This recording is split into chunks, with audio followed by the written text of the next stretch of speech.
আসসালামু আলাইকুম। আমার হাতে যে ফোনটি দেখছেন টেকনো ক্যামন 20, ফোনটির ডিসপ্লে নষ্ট হয়ে গেছে, আপনারা নিশ্চয়ই দেখছেন। আমরা এখন ফোনটির ডিসপ্লে পরিবর্তন করব। ফোনটি খুব সাবধানের সাথে খুলে নিচ্ছি। ফোনটির ডিসপ্লে সুপার অ্যামোলেড। কাস্টমারের বাজেট কম থাকে কফি ডিসপ্লে লাগাবে, আমাদের কাছে কফি টিএফটি ডিসপ্লেটা আছে, আমরা এখন কফি ডিসপ্লে লাগাবো। আমরা খুব সাবধানের সাথে ফোনটি খুলে নিয়েছি। আমরা দেখতেছেন ব্যাটারিটা রিমুভ করলাম।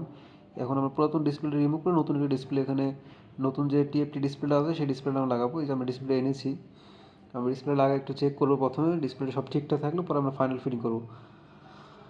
আমাদের কাছে টেকনো, ইনফিনিক্সের সব ধরনের ডিসপ্লে পাওয়া যায়। আপনাদের কারো প্রয়োজন হলে আমাদের সাথে যোগাযোগ করতে পারেন। আমাদের টেকনো, ইনফিনিক্স, কপি, অরিজিনাল সব ডিসপ্লে আছে আমাদের কাছে। যেমন এটা সুপার অ্যামোলেড ডিসপ্লে, কাস্টমারের বাজেট কম, এক্ষেত্রে কপি তো আর বিকল্প কিছু নেই। আপনারা নিশ্চয়ই দেখতে পাচ্ছেন ডিসপ্লেটা সব ঠিকঠাক চলতেছে এবং কালারও মোটামুটি ভালো আছে। তো আমরা এখন ডিসপ্লেটি ফাইনাল ফিটিং করব। আমরা ডিসপ্লেটি ফাইনাল ফিটিং করার আগে যেহেতু কপি ডিসপ্লে, এগুলো এই ডিসপ্লেগুলো সমস্যা হলো সাইড দিয়ে আলো বের হয়, যে কারণে আমরা সাইড দিয়ে একটু কালো কম বেশি করে দিয়েছি, দিয়ে আমরা কিছুক্ষণ শুকিয়ে নিয়েছি এবং আমরা এখন ফিটিং করলাম।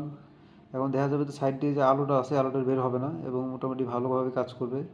সুপার অ্যামোলেড ডিসপ্লে ফোনে কপি ডিসপ্লে লাগলে আসলে পারফরমেন্স ভালো পাওয়া যায় না, বিশেষ করে কালার আগের মতন থাকে না এবং টাচ স্পিডও কিছু কমে যায়। তো আসলে বাজেট কম থাকলে তো আসলে কিছু করার নেই। আমরা এখন ব্যাকসাইডে গাম লাগিয়ে নিচ্ছি, আমরা এখন ফিটিং করে ফেলবো ফোনটা। ব্যাকসাইডে সুন্দরভাবে গাম লাগিয়ে নিচ্ছি।